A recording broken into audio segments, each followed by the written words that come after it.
कृष्ण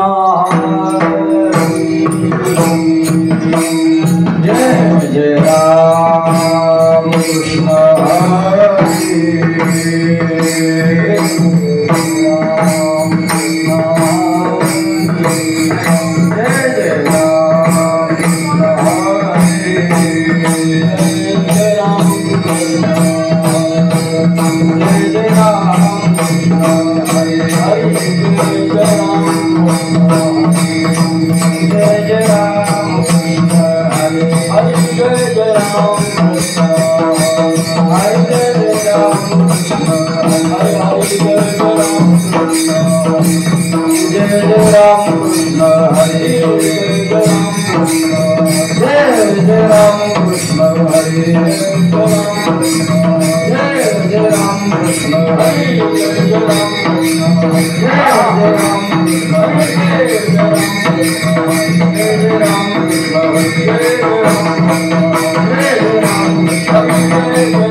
हाके सरसी उडी हाके सरसी उडी हाके सरसी उडी हाके सरसी उडी घालोनिया स्तंभ फोडी घालोनिया स्तंभ फोडी घालोनिया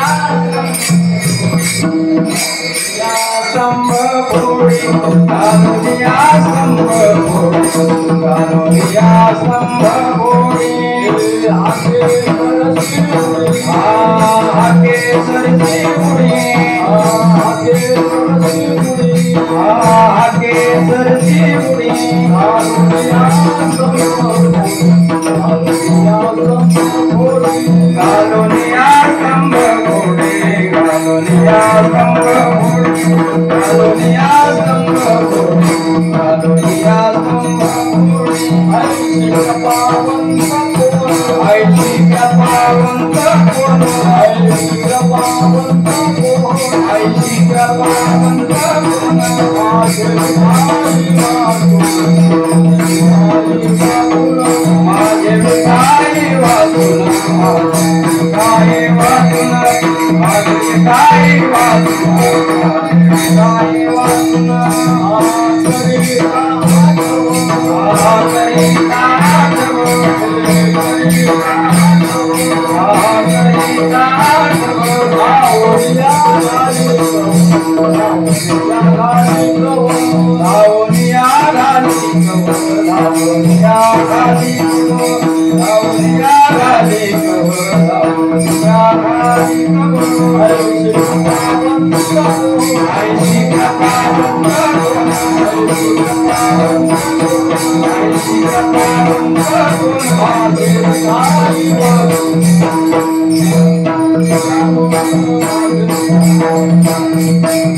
कोण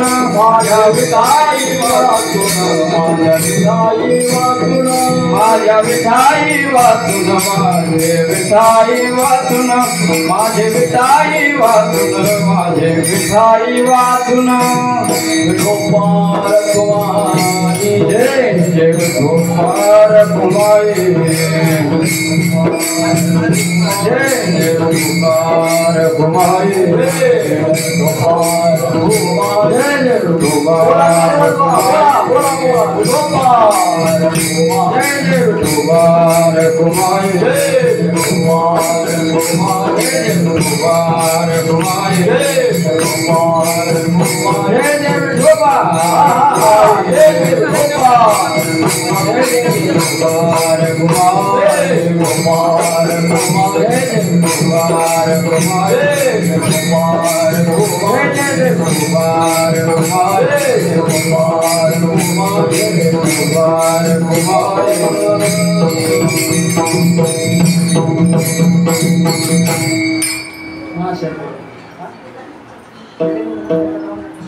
हाके सरसी उडी घालून या स्तंभ फोडी ऐशी कृपावंत कोण माझे विठाई वासून करिता आठव धावून या घाली कव ऐशी कृपावंत कोण माझे विठाई वासून तुका म्हणे किती गाता नामे ध्यावी सायुजता ऐशी कृपावंत कोण माझे विठाई वासून पांडुरंगा करू प्रथम पांडुरंगा करू प्रथम नमन पांडुरंगा करू प्रथम पांडुरंगा करू प्रथम नमन तुझे चरणात संतासिया तुझे चरणात संतासिया तुझे चरणात संतासिया त्यांच्या कृपादाने कथेचा विस्तार त्यांच्या कृपादाने कथेचा विस्तार त्यांच्या कृपादाने कथेचा विस्तार त्यांच्या कृपादाने कथेचा विस्तार बाबाजी सद्गुरुदास तुका बाबाजी सद्गुरुदास तू बाबाजी सद्गुरुदास तुका गुरुर्ब्रह्मा गुरुर्विष्णू गुरुदेव महेश्वरा गुरु साक्षात परब्रह्म तस्मै श्री गुरवे नमः ब्रह्मानंदं परमसुखदं केवलं ज्ञानमूर्तिः द्वन्द्वातीतं गगनसदृशं तत्त्वमशादिलक्ष्यम् एकं नित्यविमलमचलं सर्वदी साक्षिभूतं भावातीतं त्रिगुणरहितं सद्गुरुं तन्नमामि महायोगपीठे तटे भीमरत्या वरं पुण्डरीकाय दातु मुनीन्द्रे समागत्य तिष्ठन्तमानन्दकन्दं परब्रह्मलिङ्गं भजे पाण्डुरङ्गं समच्चरणसरोजं साङ्गणिकाबुधावं जगन्निहितपाणिमण्डनं मण्डनानां तरुणतुलसीमालाकजलं गणेन्द्रं सदैवदासं विठ्ठलं चिन्तयामि वसुदेवसुतं देवं कंसचाणूरमर्दनं देवकी परमानन्दं कृष्ण वंदे जगद्गुरु कैलास राणा शिवचंद्रमौली फणींद्र माथा मुकुटी झळाळी कारुण्य सिंधू भव दुःख हरी तुझबीन शंभो मदको नमो ज्ञानेश्वरा नमो ज्ञानेश्वरा निवृत्ती उदारा सोपान देवा मुक्ताबाई नमो त्रिभुवन पावनी आद्यत्रय जननी देवाची नमो सद्गुरु तुकया ज्ञानदीपा नमो सद्गुरु सच्चिदानंद रूपा नमो सद्गुरु भक्त कल्याण मूर्ती नमो सद्गुरु भास्करा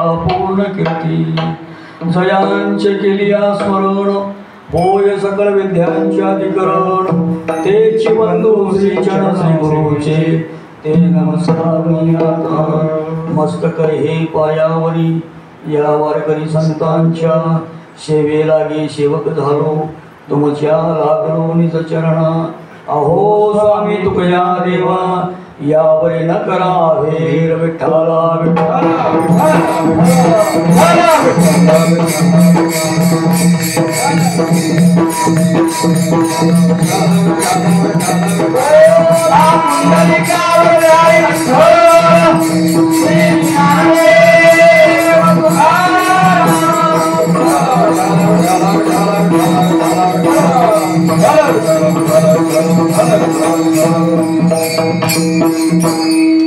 हाके सरशी उडी घालून या स्तंभ फोडी ऐशी कृपावंत कोण माझे विठाई वाचून अनंत कोटी ब्रह्मांड नायक श्री पंढरनाथ परमात्माच्या चरणावरती मस्तक ठेवून सकल संत महात्मे ज्ञानोबळ तुकारांच्या चरणावरती मस्तक ठेवून आज ज्यांचा पर्व काळ आहे अशा भगवान श्री नरसिंहदेवांच्या चरणावरती मस्तक ठेवून सेवेला प्रारंभ करायचा आपल्या सोलापुरातील मनीषनगर अर्थात शेळगी या परिसरातील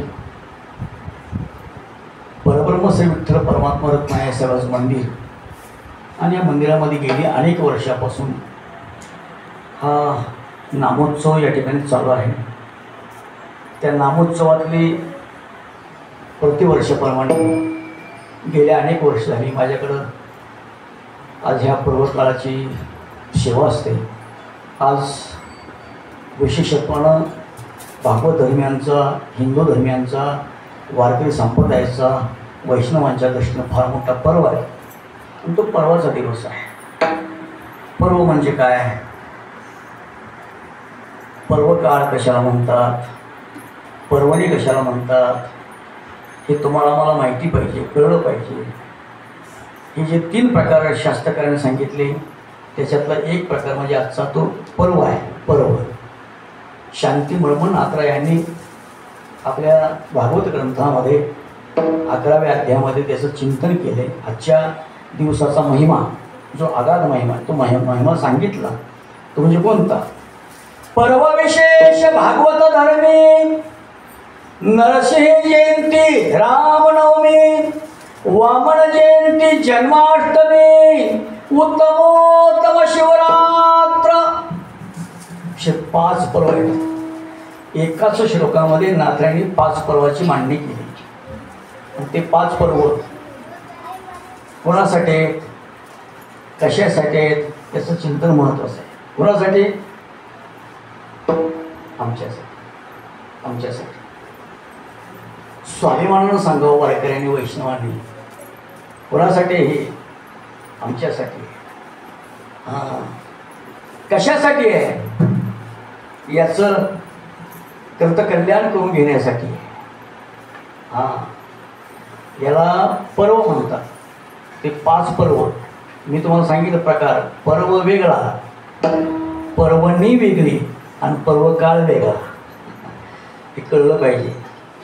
त्यातला पर्व हा म्हणजे पर्व चालू वर्षातला या भरतखंडातल्या आयुष्यखंडातल्या आणि या भागवत धर्माच्या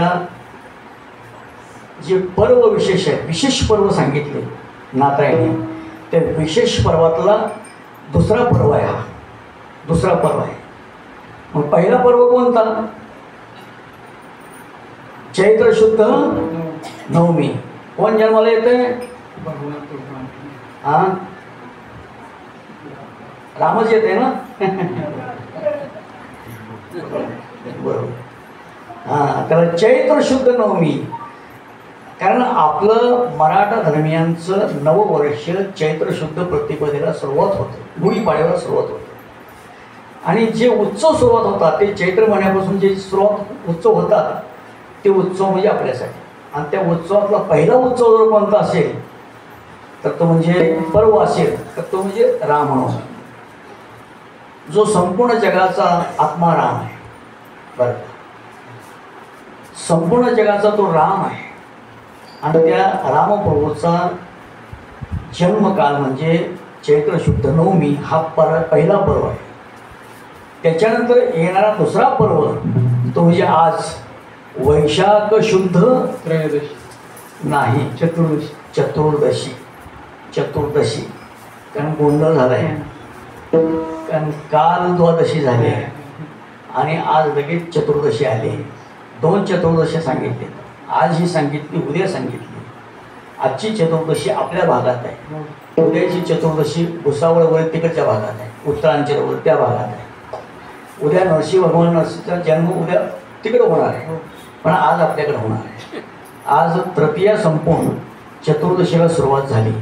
त्याचा योग असा आहे की भगवान श्री नरसिंह जयंतीचा उत्सव, त्याची गुलाल पुष्पवृष्टीची वेळ सायंकाळची 6:47 होती आजची.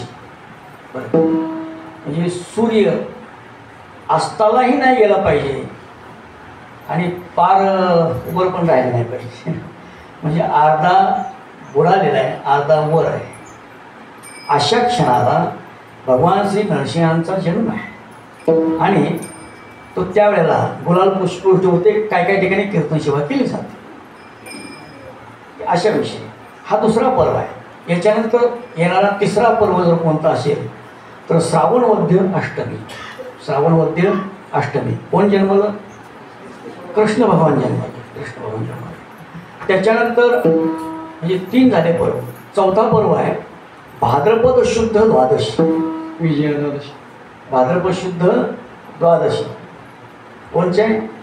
वामन जयंती, वामन जयंती. आणि मग माघ वद्य त्रयोदशी. काय असतं त्यावेळेला? महाशिवरात्र. महाशिवरात्र ही सगळ्याला पाठ आहे बरं. महाशिवरात्री सगळ्याला पाठ आहे. का? रताळी खायला मिळते.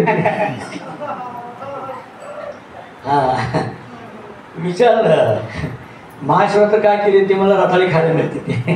मग रताळ्यासाठी महाशिवरात्र आहे का महाशिवरात्रीसाठी रताळे आहेत? त्या रताळ्यासाठी व्रत आहे कुणाष्टव काय कुणाष्टव असा विषय आहे. एवढं माहिती आहे. हे जे 5 पर्व आहेत ते कुणासाठी? आपल्यासाठी. भगवंताचे जे अवतार आहेत, जे दशावतार आहेत ते कुणासाठी? तुकोबराय स्वाभिमान सांगतात आम्हासाठी अवतार, आम्हासाठी अवतार, आम्हासाठी अवतार, आम्हासाठी अवतार,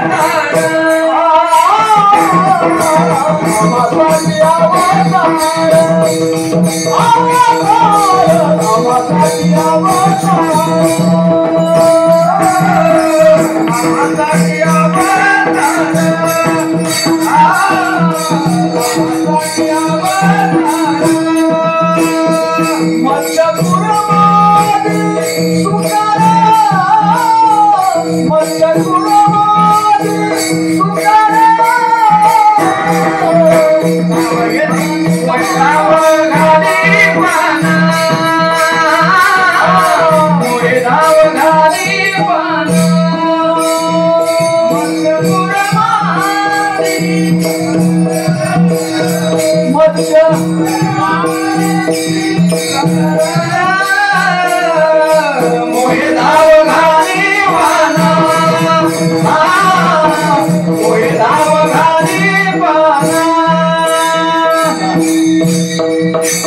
विचार करावा माणसाने. कोणासाठी? भगवंताचे अवतार कोणासाठी? आमच्यासाठी. व्रतवैकल्य कोणासाठी? आमच्यासाठी. पंढरीची वारी कोणासाठी? तुमच्यासाठी. तुमच्यासाठी. आम्ही म्हणलं की नाही यायचं का वारीला? ते महाराज आमच्याकडे नशिबात आहे, आमच्याकडे नशिबात आहे की तुम्हीच करून जाणार पंढरीच्या वाऱ्या हेरपाट सारखे. कोणासाठी? सर्वांच्यासाठी, आमच्यासाठी. स्वाभिमानानं सांगा. हां, कीर्तन कोणासाठी आहे? माझ्यासाठी. माझ्यासाठी नाही, सगळ्यांच्यासाठी. कीर्तन सेवा सगळ्यांच्यासाठी, भगवंताच्यासाठी, देवाच्यासाठी सेवा. ती सेवा हे सांगत असताना तो कोण सांगतात? स्वाभिमानानं सांगतात. आम्हासाठी अवतार मत्स्य कुर्मादी सुकर. हां, जे भगवंतानी प्रसंगानुरूप जे 10 अवतार घेतले, ते 10 अवतार सुद्धा तुकोऱ्या सांगतात आमच्यासाठीच आहेत, आमच्यासाठीच आहेत. आणि त्यांनी जर अवतार घेतले नसते तर आमचं जीवन व्यर्थ गेलं असतं. तुकोऱ्याच्या प्रांजळ मातांना सांगतात. म्हणूनसाठी की हे झाले, पर्व झाले. आणि पुढचा विषय सांगायचा राहिला माझा. आणि पर्वकाळ, पर्वकाळ आहे. तो पर्वकाळ कधी असतो? पर्वकाळ कशाचं काय? या दिवशी आमरस पोळ्या आपल्याला दिवशी काय पर्वकाळच म्हणत जातो. हार खर्चून म्हणत नाही, काय काळजी नाही. हां, पर्वकाळ हे प्रत्येक महिन्याला 2 पर्वकाळ दिले आपल्याला. 2 पर्वकाळ. पर्वकाळ द्वादशी, पर्वकाळ द्वादशी, पर्वकाळ द्वादशी,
पर्वकाळ द्वादशीला आमच्यासाठी ती आहे.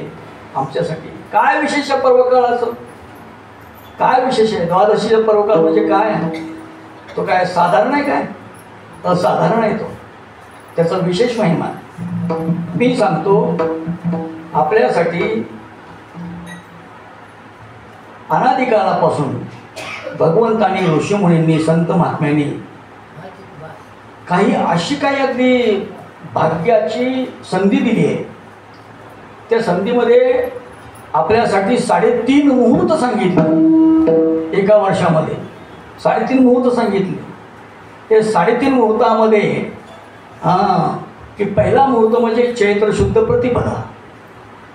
दुसरा मुहूर्त वैशाख शुद्ध तृतीया. कशा म्हणतात?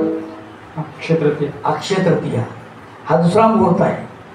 आणि तिसरा मुहूर्त भाद्रपद आश्विन शुद्ध दशमी, त्याला विजयादशमी म्हणतात.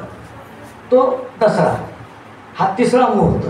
आणि राहिला जो अर्धा मुहूर्त आहे तो कार्तिक शुद्ध प्रतिपदा म्हणजे दिवाळीचा पाडवा अर्धा मुहूर्त आहे. हे 3.5 मुहूर्त कोणासाठी? आपल्यासाठी. ते या 3.5 मुहूर्तावरचा 3.5 मुहूर्तातला कुठलाही दिवस असो पर्वकाळातला कुठलाही दिवस असो, पर्व याच्यातला कुठलाही दिवस असो, या दिवशी जर प्रापंचिक कर्म असो किंवा पारमार्थिक कर्म असो, या कुठल्याही दोन्ही क्षेत्रातल्या कर्माला जर प्रारंभ करायचा असेल तर हे मुहूर्त सर्वश्रेष्ठ आहेत. विठाल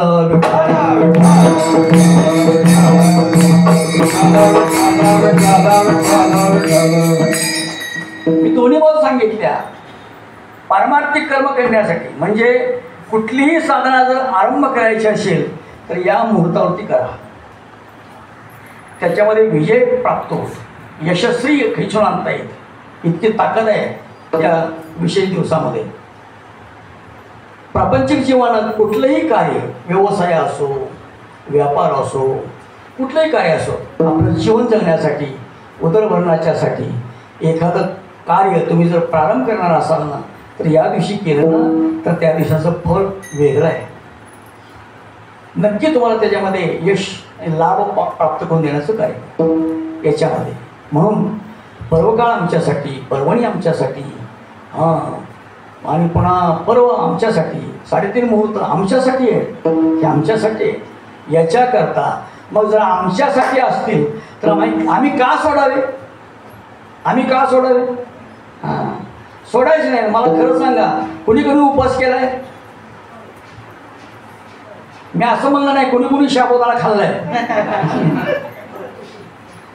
मी असं नाही म्हणलं. कोणी कोणी पंक्तीचा साबुदाणा खाल्ला, मी असं नाही म्हणलं. कोणी कोणी उपवास केला, हा विषय. हा विषय माता का अहो हे आमच्यासाठी. हे जर केलं ना, एका वर्षातले 5 पर्वाचे उपवास आणि एका वर्षातले 24 एकादशीचं व्रत, हे 24 आणि 5 29, हे 29 उपवास जो करतो तो खरा वैष्णव. विठाला विठाला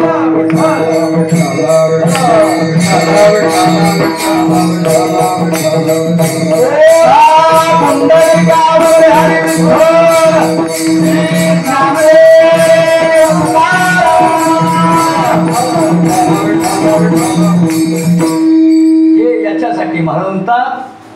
हे व्रत वैकल्य वगैरे सगळं ते आमच्यासाठी आणि आम्ही ते केलं पाहिजे, ते पाळलं पाहिजे, सांभाळलं पाहिजे. वैष्णवाचा धर्म आहे तो, वैष्णवाचा धर्म आहे, वारकऱ्याचा धर्म आहे तो.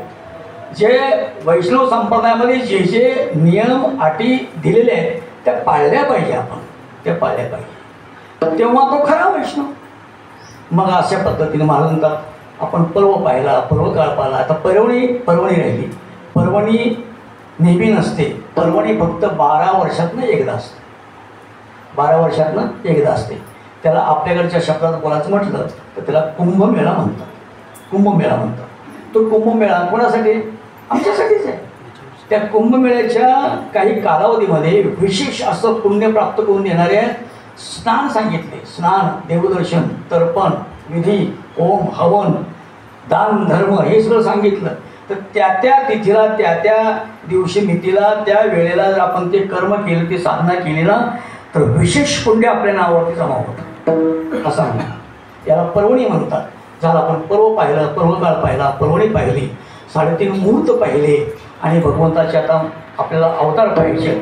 मला म्हणतात की आपण या ठिकाणी आजच्या या विशेष अशा पर्व अशा काळाच्या कीर्तन सेवेकरता जगद्गुरु संत श्री तुकोबारायांचा अभंग आपण चिंतनासाठी घेतला आहे.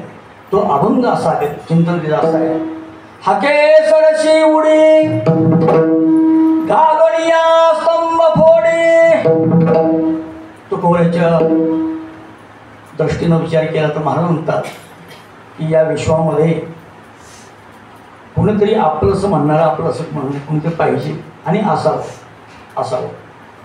आपलं कोणाला म्हणतात की हाक मारल्या मारल्या धावत जो येतो त्याला आपण म्हणतात. बरं. आणि हाक मारल्यावर तो विचारतो काय लय अडचणीत आहे काय? नाही जरा वेळ असेल तर मग थांबून येऊ का जरा? नाही टाईम असेल तर मग जरा जेवण गोळ करून येऊ का? अशी म्हणणारी माणसं वेगळी. असं आहे. आपली जी असतात ना, आपली जी असतात, ज्या द्रौपदीनं हाक मारली काम्यवनात, दुर्वास ऋषींनी 60,000 ऋषी आपल्या सोबत घेऊन पांडवांचं सत्वहरण करण्यासाठी ते काम्य वनामध्ये गेले आणि त्या पांडवांना मध्यरात्रीच्याला भोजन मागितलं. भोजन आता मला सांगा, एक पाहुणा घरी आला तर किती ताणंबळ आपली. ह्या मार्केटात जा, त्या दुकानात जा, शेजारी जा, इकडं जा, हे गोळा कर, ते गोळा कर, एक पाहुण्यासाठी. हे तर थोडे नाही, 60,000 ऋषी आहेत, ते पण दुर्वास ऋषीचे शिष्य आहेत. दुर्वास ऋषी म्हणजे कडक मामला, हां, जबरदस्त. हां, मग ते म्हणतात पांडवांना, आम्हाला भोजन दे, आम्ही फार भुके झालोय. वेळ कोणती आहे? मध्यरात्रीची. पांडवांच्याकडं अन्नछत्र होतं. पांडवांच्याकडं एक सूर्यानं दिलेली थाळी होती. ती थाळी अशी होती की सूर्योदयापासून सूर्यास्तापर्यंत तुम्ही कितीही अन्न मागा, काहीही मागा, ती थाळी द्यायची त्या. पण एकदा सूर्यास्त झाला, भांडी घासून पुसून ठेवली की पुन्हा काय मिळत नव्हतं. आणि अशी संधी, अडचणीची संधी दुर्वास ऋषींनी साधली.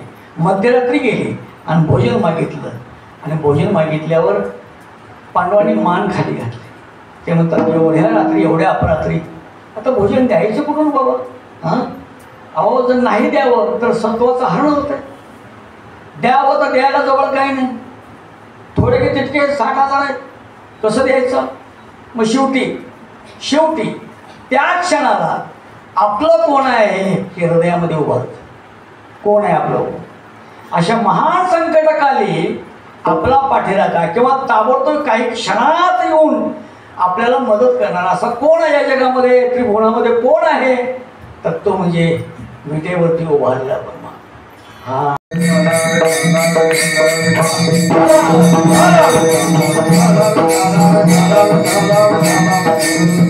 विटेवरी ज्याचे पाऊले समान, विटेवरी ज्याचे पाऊले समान, विटेवरी ज्याचे पाऊले समान, विटेवरी ज्याचे पाऊले समान,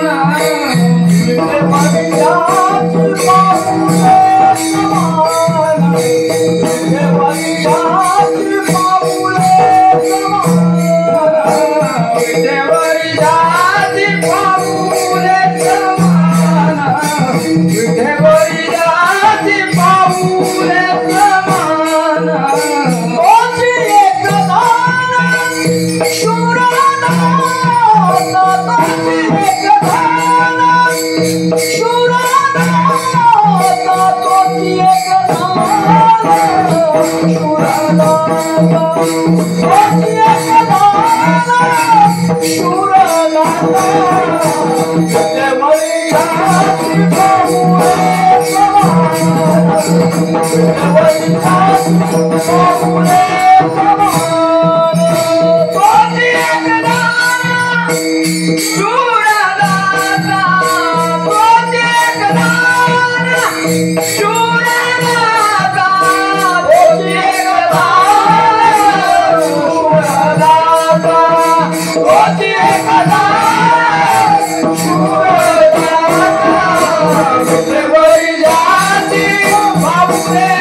आपले पाय समान ठेवून, कटेवरती हात ठेवून जो भक्ताकडे कृपा दृष्टीने पाहत आहे तो विठ्ठल परमात्मा परब्रह्म, तो दानशूर नेतृत्व आहे. एवढंच नाही, हाकेला धावून येणार आहे. एक एक विठाबाई माझी पंढरीची आई, भीमा आणि चंद्रभागा तुझ्या चरणीच्या गंगा, किंवा कृष्णा धावरे लवकरी संकट पडले भारी. धाव कुणी हाक मारली? द्रौपदीने हाक मारली. द्रौपदीचा कैवारी येतो नारायण परमात्मा, पांडवांचा कैवारी येतो, पांडवांचा पाठीराखा आहे, पांडवांचा सहाकारी येतो. हाक मारली द्रौपदीनं. आणि त्या क्षणाला परमहंस श्रीकृष्ण परमात्मा भक्तांची कामं करून करून करून येऊन द्वारकेमध्ये येऊन हातपाय तोंड धुवून रुक्मिणी आईसाहेबांनी रांगोळी काढलेल्या चौरंगाच्या नवरत्नाच्या रत्न खचित चौरंगावरती कृष्ण भगवान परमात्मा पाटावरती बसले, चौरंगावरती ताट ठेवलेलं आहे.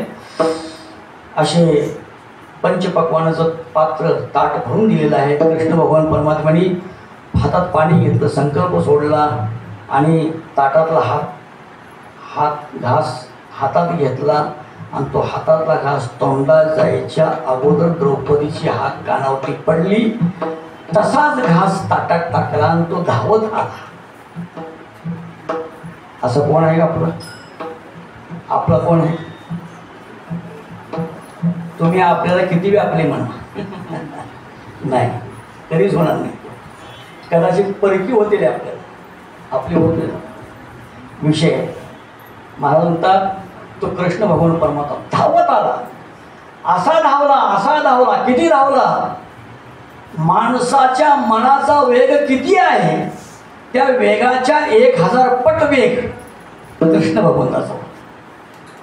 काही क्षणात डोळ्याची पापणी लावते नवडे इतक्या कालावधीमध्ये कृष्ण भगवान परमात्मा काम्यवनामध्ये आले आणि द्रौपदीच्या पांडवांच्या समोर उभं राहिले. का हाक मारली? देवाला दरदरून घाम फुटला होता, एवढा धावत आलता. हं, का हाक मारली? सगळ्यांनी नमस्कार केला कृष्णाला. ते म्हणजे देवा, दुर्वास ऋषीने फार मोठं संकट आमच्यावर आणलं. काय आलं? एवढ्या रात्री तो 60,000 ऋषीगणांना घेऊन आला आणि आम्हाला भोजन मागतोय. कृष्ण भगवान म्हणले ते जाऊ दे, बाजूला ठेव, अगोदर मला जेवायला वाढ. कोण म्हणतोय? कृष्ण भगवान. द्रौपदीला कपाळात पडलो. आता काय तुझ्यासमोर कपाळात पडू? ते म्हणजे काय झालं? अरे कृष्णा, संकट पडलं ती जेवायला मागाली म्हणून मी तुला हाक मारली आणि तू मला जेवायला वाढ म्हणतो. द्रौपदी, तुला सांगू का, दिवसभर भक्ताची कामं करून थकलो ग, आणि थकून घरी आल्या रुक्मिणी म्हणा असं माझं स्वागत केलं आणि मी भोजनासाठी बसलो. संकल्प सोडला, हातामध्ये घास घेतला, तो घास तोंडात जायच्या अगोदर द्रौपदी तुझी हात माझ्या कानावरती पडली. अगं, जसाचा तसा तो घास मी खाली टाकला आणि तुझ्यासाठी मी धावत आलो. इतका भुकेल ना अगोदर मला जेवायला वाढा. द्रौपदी म्हणजे कृष्णा, आता तू माझं सत्व हरण करतोस, तू माझं सत्व पाहतोस ना? अरे काहीच नाही घरामध्ये, काहीतरी असं बघ, शिळपाक बघ, सकाळचं कालचं काय असेल ते काहीच नाही. खोटं बोललो काय सांग खरं वाढ, मला काय असेल ते वाढ. द्रौपदी म्हणते कृष्णा, चल तुझ्या हातात धरून दाखवते. भांडी, दिवसभराची खरकटी भांडी सगळी स्वच्छ धुवून घासून पुसून पालती घालून ठेवली ती. ते बघ, ती सुद्धा ठेवलं. आणि कृष्ण भगवान परमात्मा गेले.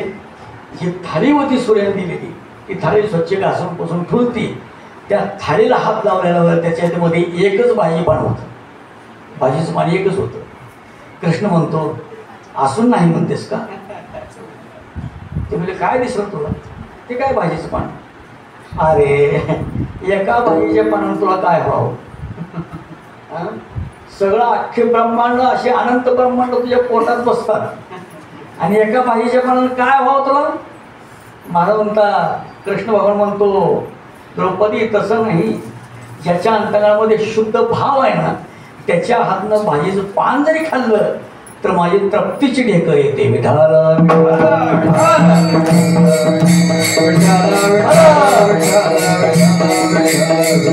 याच्याकरिता मी तुम्हाला काय सांगितलं तर, ज्याला हाक मारल्या मला धावत येतात ना, ती आपली असतात. मग इथं तोकोऱ्या त्याचं चिंतन करतात. कोणासाठी?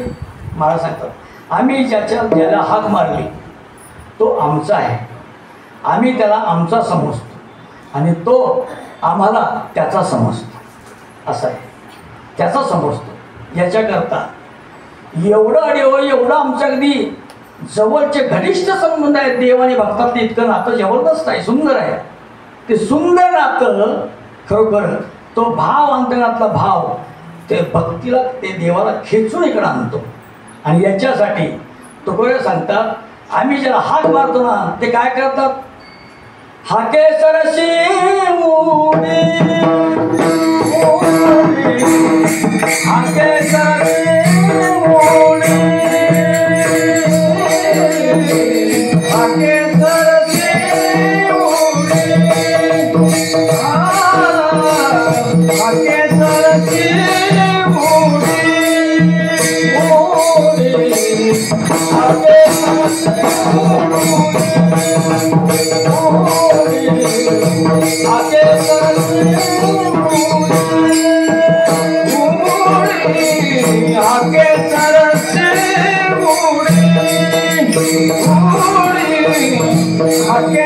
सरशी उडी,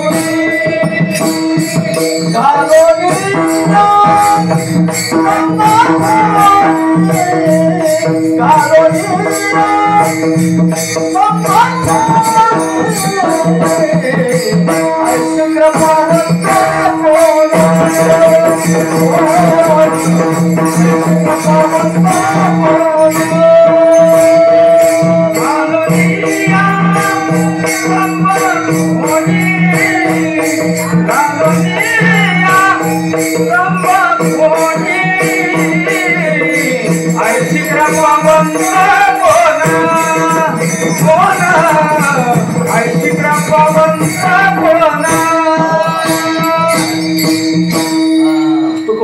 कसं सांगतो बघा. हाके सरशी होडी घालून या स्तंभ फोडे. स्तंभ म्हणजे काय? खांब. खांब. तो खांब फोडून तो आला. असा येणारा कोण आहे? तो कोण आहे त्याची ओळख करून देतात. ऐशी कृपावंत कोण माझे विठाई वाचून. माझ्या परब्रह्म श्री विठ्ठलाशिवाय असं धावत येणारा कोण आहे? कोणीही नाही. म्हणून कसा आहे त्याचा भाव? तो पुढे सांगतात. अभंगाच्या तिसऱ्या चरणात सांगतात. करिता आठव धावणिया घाली कव. आठव म्हणजे स्मरण. स्मरण म्हणजे ध्यान. बरं का? त्याचं ध्यान केलं ना, त्याचं स्मरण केलं ना, तर ते प्रत्यक्ष परब्रह्म आमच्या डोळ्यासमोर उभं राहतं. उभं राहतं. नुसतं उभं राहत नाही, ते धावत येतं. धावत येतं. आणि धावत येऊन काय करतं? धावणिया घाली कव. याचा अर्थ काय? तो आमच्यावरती कृपाछत्र धरतो. आमच्यावरती कृपाछत्र धरतो. आणि असा जो परमात्मा आहे, तो परमात्मा काय करतो भक्तासाठी? शेवटच्या चरणात तुकोबा सांगतात. तुका म्हणे गीती गात, तुका म्हणे गीती गात, नामे द्यावी सायुज्यता. तो परमात्मा, त्याचं नामचिंतन केलं, त्याचं आम्ही ध्यान केलं, त्याचं गुण गायलं, त्याचं नाम गायलं, त्याचं भजन गायलं, तर तो परब्रह्म काय करतं? तर आम्हाला 4 मुक्तीपैकी एक तरी मुक्ती प्रदान करतं. कोणती मुक्ती? तर सायुज्यता मुक्ती. किती मुक्ती आहे? 4 प्रकारच्या मुक्ती आहेत. त्या 4 प्रकारच्या मुक्तीपैकी स्वरूपता मुक्ती आहे, स्वरूपता मुक्ती आहे, समीपता मुक्ती आहे आणि सायुज्यता मुक्ती. अशी 4 मुक्ती आहेत. त्या 4च्या 4 मुक्ती तो परब्रह्म आम्हाला प्राप्त करून देतो. याच्यासाठी आम्ही त्याचं ध्यान करतो आणि आम्ही त्यालाच हाक मारतो. असं तुकोबा आहे या अभंगाचं धावत चिंतन सांगतात. विठोबा कुमारी, विठोबा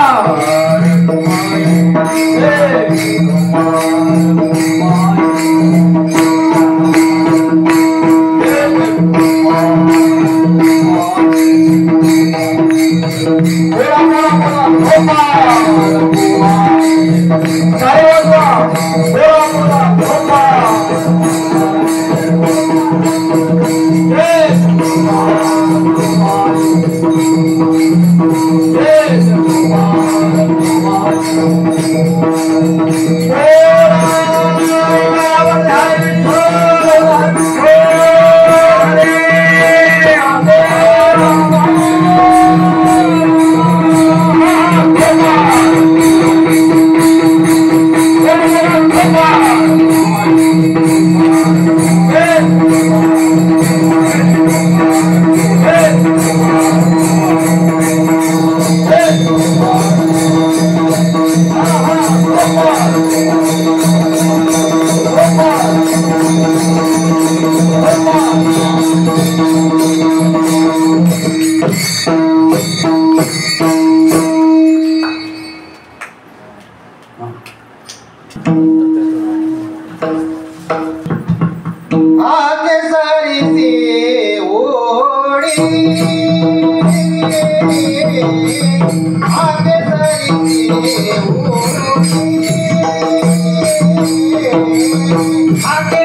God.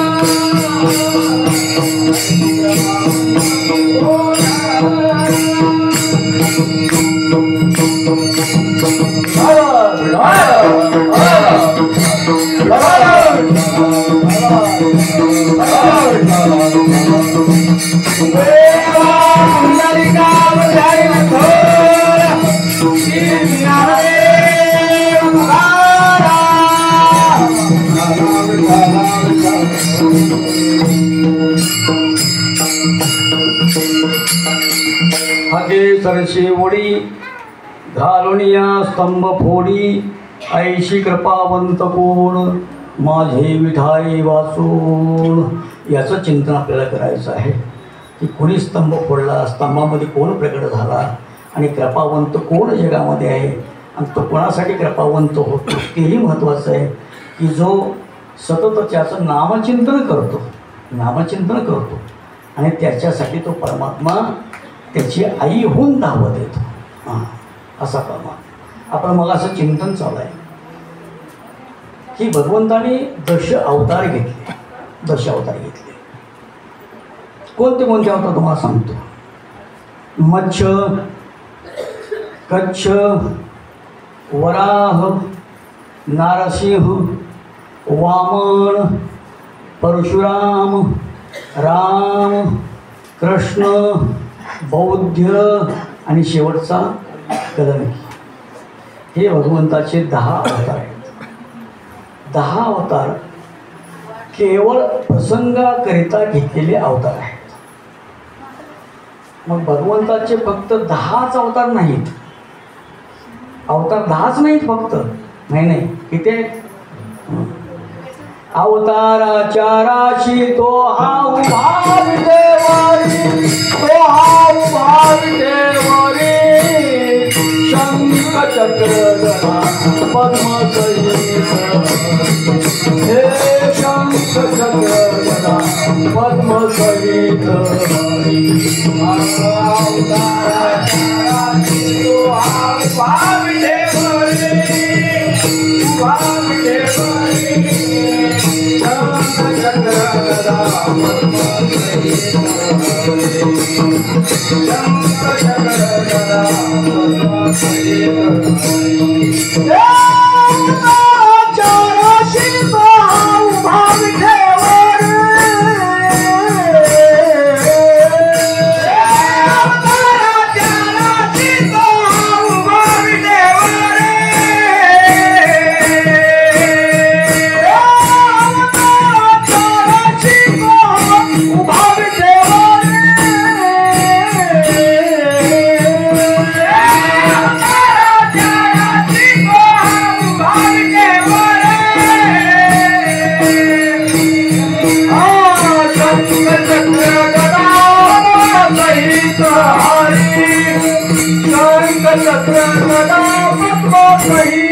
अवताराच्या राशी.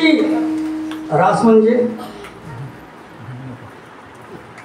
तुमची आमची रास नव. मेष रास, वृश्चिक रास, मिथुन रास, असली रास नव.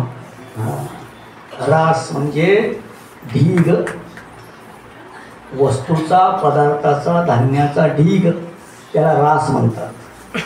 ते रास तुम्हाला सांगू का, कदाचित राशीचे जर ढीग केलं तर राशीचे ढीग मोजता येतील, पण एका ढिगातले जे धान्याचे कण आहेत ते मोजता येतात का? येत नाही. राशीचे ढिगारे मोजता येतील हो, पण त्या ढिगाऱ्यातले जे धान्याचे कण आहेत ना, ते कण मोजता येतात का? अजिबात येत नाही. जसं कण मोजता येत नाही तसं भगवंताच्या अवताराचं गणित करता येत नाही. अनंत रूपे अनंत वेशे देखिले मी आद्याशी,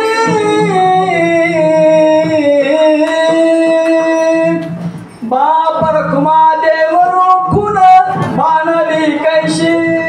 अनंत रूपाचा परमात्मा, अनंत वेश त्याने घेतले, अनंत अवतार घेतले. इतके अवतार घेतले, त्याचं गणित करता येत नाही, एवढे अवतार आहेत. पण त्याच्यातले मुख्य की प्रसंगासाठी घेतलेली अभंग हे अवतार आहेत, 10 अवतार आहेत. ते 10 अवतार मी तुम्हाला सांगितले आहे. त्या 10 अवतारातला आजचा भगवंताचा जो अवतार आहे तो 4था अवतार आहे. तो 4था अवतार आहे. कुठल्या कालावधीतला आहे? युग कुठलं आहे? तर सत्यलोकातला विषय. या लोकामध्ये काय झालं की हिरण्याक्ष आणि हिरण्यकश्यप हे 2 सख्खे भाऊ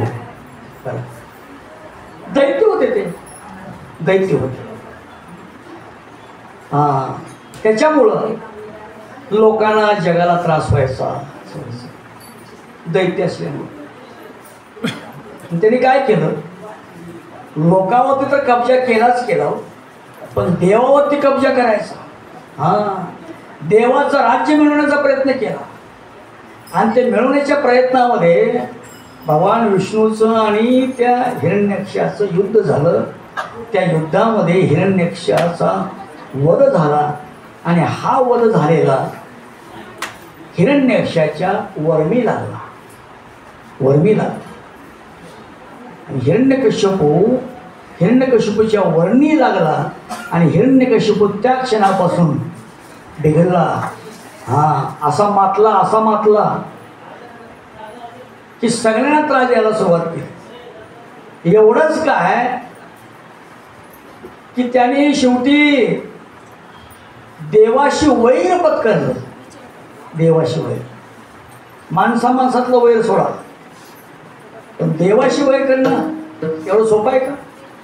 देवाचं सामर्थ्य काय, देवाची ताकद काय, पण त्याच्यापुढं आपण त्याच्याशी वैर करणं योग्य आहे का? पण त्याच्याशी वैर केलं. एवढं वैर केलं शेवटी काय केलं? वैर तर केलं, पण तुम्हाला आश्चर्याची गोष्ट सांगतो. त्या हिरण्यकश्यपूनं आपल्याला काही वर मिळावेत, देवाची कृपा आपल्याला ती व्हावी याच्यासाठी 36,000 वर्षाचं तप केलं. किती? 36,000 वर्षाचं ते मी तप केलं. कसं केलं सांगू? उजव्या पायाच्या अंगठ्यावरती फक्त उभं राहायचं. असं किती? 36 सेकंद. 36 सेकंद नाही, 36,000 वर्ष. कोणतं दाखवतं का मला उभारून? कोणी बी जास्त नाही, 36 सेकंद दाखवा.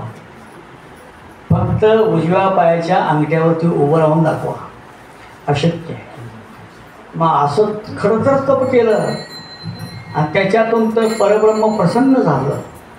आणि मग त्याला विचारले, मी प्रसन्न आहे तुझ्यावरती, काय तुला वरदान पाहिजे माग बाबा. त्याने वरदान मागितलं, ए देवा मला मृत्यूच नको. देवाने सांगितलं, एवढं सोडून बाकीचं काय मी माग. ते म्हणले का? अरे ज्याला जन्माला घातलं तो मरणारच आहे. हा निसर्ग नियम आहे, निसर्गाचा तत्व आहे ते. त्याच्यात बदल मी सुद्धा करू शकत नाही. उपजे ते नाशे, नाशिले ते पुनरपि दिशे. हे घटिका यंत्र जैसे परिभ्रमेघा. पुनरपि मरणम पुनरपि जननम. पुन्हा पुन्हा जन्माला यायचं, पुन्हा पुन्हा मरायचं, हे चालू आहे. बस चालू. त्याच्यात मी बदल करू शकत नाही. तो मला ठीक आहे, मग एक काम कर. काय? मी सांगतो तेवढे वर मला पाहिजेत. काय तुला किती मागायचं तेवढे माग. फक्त मृत्यू बाकीचं सोडून बाकीचं काही माग. ठीक आहे. मग त्याने मागायला सुरुवात केली. काय सांगितलं? देवा मला दिवसा मरण नको. देवाने लगेच मंजूर. देवा मला रात्री मरण नको. मंजूर. देवा मला शस्त्राने मरण नको. मंजूर. देवा मला अस्त्राने मरण नको. मंजूर. देवा मला घरात मरण नको. मंजूर. देवा मला बाहेर मरण नको. मंजूर. देवा मला पृथ्वीवरती मृत्यू नको. मंजूर. देवा मला आदांतरी वर मृत्यू नको. मंजूर. आता आहे का नाही? 12 हां 12 महिन्यात दिवसा रात्री सगळे वर फटाफट मंजूर. मोठीच्या मोठी वार्षिक सर्वसाधारण सभा, सगळे प्रश्न लगेच दणदणीत मंजूर केले. आणि तुम्हाला सांगतो वर एकदा मिळाला, वर प्राप्त झाल्याबरोबर तो असा मातला तसंच आहे. जरा ऐश्वर्य संपत्ती वाढली, माणसं लय ताट होतात. ज्ञान जरा मिळालं, जरा मान केला, सगळी हां ही बाधा सगळी होत जाते. पुढं बाधा झाली, त्याला तशी बाधा झाली. तर बाधा झाली ती झाली. आणि त्यानं लगेच काय केलं, ज्या देवाने आपल्याला वर एवढे प्राप्त करून दिले त्या देवाशी वैर पत्करलं, पण त्या देवाचं नाव सुद्धा घ्यायचं नाही, त्याचं भजन करायचं नाही. त्यांनी त्याच्या राज्यामध्ये असं फरमान काढलं, ऑर्डर काढली. कोणती? ऐका हो ऐका, उद्यापासून कुणीही देवाची पूजा करायची नाही. लोक म्हणजे बरं झालं रे बाबा, रोजचा एवढा मोठा खर्च आहे अभिषेकाचा, फुलं हार नारळ थोडं लागतंय काय, बरं झालं बाबा. हा कुणीही उद्यापासून देवाची पूजा करायची, कुणी सुद्धा सप्ताह करायचं नाही. तुम्हाला नाही बरं का पोतर महाराज, सप्ताह कुणीही करायचं नाही, पंढरीची वारी कुणी करायची नाही, एकादशी व्रत कुणी करायचं नाही, भजन कुणी करायचं नाही, कीर्तन कुणी करायचं नाही, फक्त पंक्तीला जेवायला यायचं. असं काही नाही, असंही नाही. असं आहे. मग हे असं आदेश काढला आपल्या राज्यामध्ये, बंद केलं, सगळं बंद केलं. अक्षरशः सगळं देवाऱ्यावरचे होते का ते पिशवीमध्ये आठवड्यामध्ये बांधले, माळ्यावरती टाकून दिले लोकांनी. याद राखा, जर कोणी देवपूजा केलेली दिसली, जर कोणी देवाचं नाव घेतलेलं दिसलं, जर कोणी भजन पूजन केलेलं दिसलं तर त्याचा शिरच्छेद केला जाईल. हा आदेश होता. ह्याच्यामुळं काय झालं सांगू, काय झालं सांगू, तुकोबाराच्या शब्दात सांगतो. देवधर्म सांधी पडिले सकळ, देवधर्म सांधी पडिले सकळ, देवधर्म सांधी पडिले सकळ, देवधर्म सांधी पडिले सकळ. विषयी गोंधळ गाजत असे, विषयी गोंधळ गाजत असे, विषयी गोंधळ गाजत असे. देवधर्म सांधी पडिले सकळ, देवधर्म सांधी पडिले सकळ, देवधर्म सांधी पडिले सकळ, देवधर्म सांधी पडिले सकळ. विषयी गोंधळ गाजत असे, विषयी गोंधळ गाजत असे, विषयी गोंधळ गाजत असे. समजा जर कर्मधर्म संयोगानं आपल्याला जर असा आदेश काढला तर काय होईल, काय होईल. तुकोबाराच्या शब्दाप्रमाणे आपली अवस्था होईल. काय म्हणतो तुकोबारा, देव धर्म सांधी पडिले सकळ. आम्ही उरलं काय जीवनामध्ये, उरलं काय, विषयी गोंधळ गाजत असे. जिथं देवपूजा बंद झाली, नामचिंतन बंद झालं, भजन कीर्तन बंद झालं, त्या जीवनात काय असेल, काय असणार आहे. एका विषयाशिवाय, विषयाचं चरवण करण्याशिवाय बाकी काय असणार आहे. पंचविषय, पंचविषयामध्ये गुंतून जातात. शब्द, स्पर्श, रूप, रस, गंध याच्यामध्ये माणसं गुंतून जातात. त्याच्यामुळं जीवनाची हानी सगळी आहे. काय आता तसं जीवन त्याचं झालं, त्या लोकांचं. प्रजा उदासीन झाली. काय करावं. मग याची चिंता मात्र परब्रह्माला लागली, भगवंताला लागली. ते चिंता करू लागली, जर असं झालं तर काय करायचं, काय करावं. भगवंताने एक युक्ती केली खरं आहे तो असावी राक्षस वृत्तीचा आहे ना, तर त्याच्या घरी एखादा सज्जन आपण जन्माला घालू, सज्जन आहे जन्माला घालू अशी युक्ती केली. कोणता सज्जन आहे आपण बघूया बरं का. हा हिरण्यकशिपू आणि त्याची पत्नीचं नाव आहे कयादुराणी. राजा झाला तो, राज्याच्या गादीवरती बसला, राज्य सांभाळू लागला, राज्यामध्ये आदेश काढला तसा आणि तसा वागू लागला, जीवन जगू लागला. जगता जगता जगता तो हिरण्यकशिपू एक दिवस मृगयासाठी निघाला. मृगया म्हणजे की अरण्यामध्ये दाट जंगलामध्ये जाऊन शिकार करायची, त्यासाठी गेला. पण काय झाला प्रकार असा घडला, तो जात असताना त्याच्या मनामध्ये अंतःकरणामध्ये काय, एखादं सावज पकडावं, त्याची हत्या करावी, वध करावा आणि ते घेऊन जावं. तो चालला, पण भगवंताने योग असा आणला एका आम्रवृक्षावरती, आंब्याचं झाड, त्या आंब्याच्या झाडावरती एक पोपट बसला होता. आणि तो पोपट कसा होता तर सतत रामनाम घेणारा होता, रामनाम घेणारा. हा राजा चालला, आम्रवृक्षावरती बसलेला पोपट, त्या पोपटाला हिरण्यकशिपूला पाहिलं आणि पाहिल्यावरती राम राम कोण म्हणलं, पोपट. माणसं म्हणत समोर महाराजाला पहिले असं करते, महाराजाला पहिले का असं इकडं कोण करून वापरून जाते. राम राम सुद्धा करायची लाज वाटते काय सांग. पोपटाला राम राम घातला हो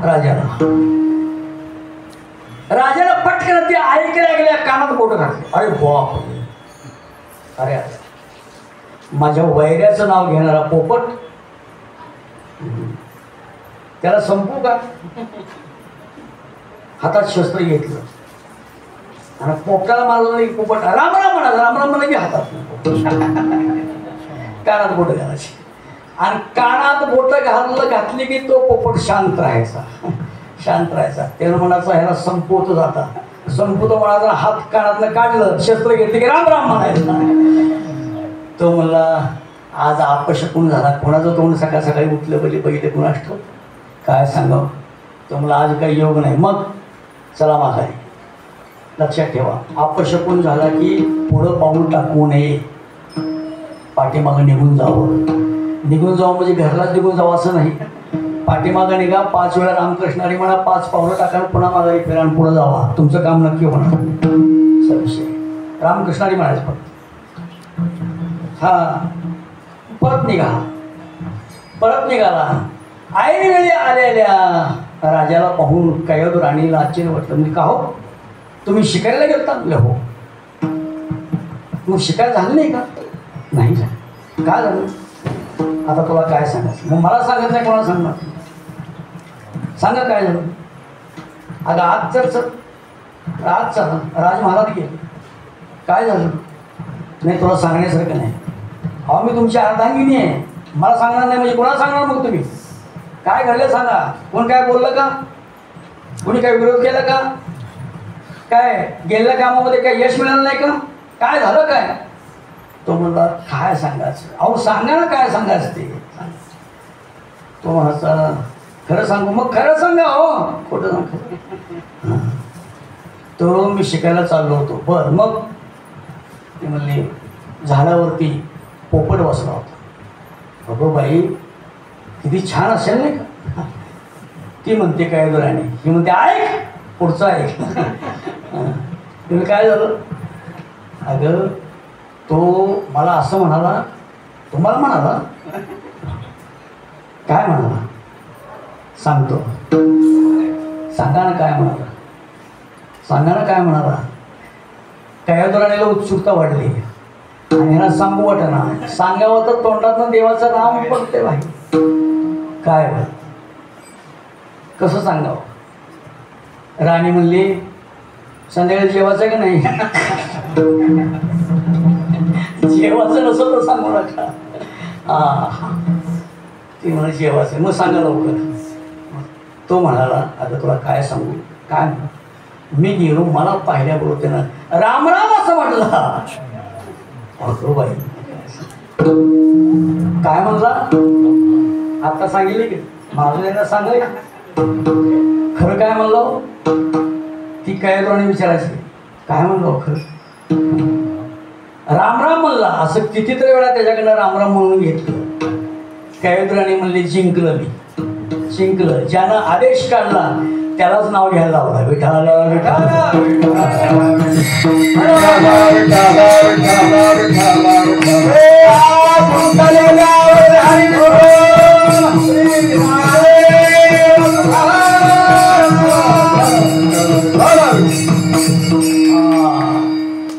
हे असं जेवायच्या अगोदर राम राम म्हणायला लावलं, जेवताना राम राम म्हणायला लावलं, झोपताना राम राम म्हणायला लावलं, समागमाच्या वेळेस सुद्धा राम राम म्हणायला लावलं. आणि त्याचा परिणाम असा झाला की कयोधी राणाला जी गर्भधारणा झाली त्याच्यात रामनाम चिंतनाचा अंश उतरला, त्याच्यात उतरला. आणि ती कयोधी राणी सतत रामनाम चिंतन करत होती, सतत रामनाम चिंतन करत होती. कुठलीही मालिका बघत नव्हती टी व्हीवरची.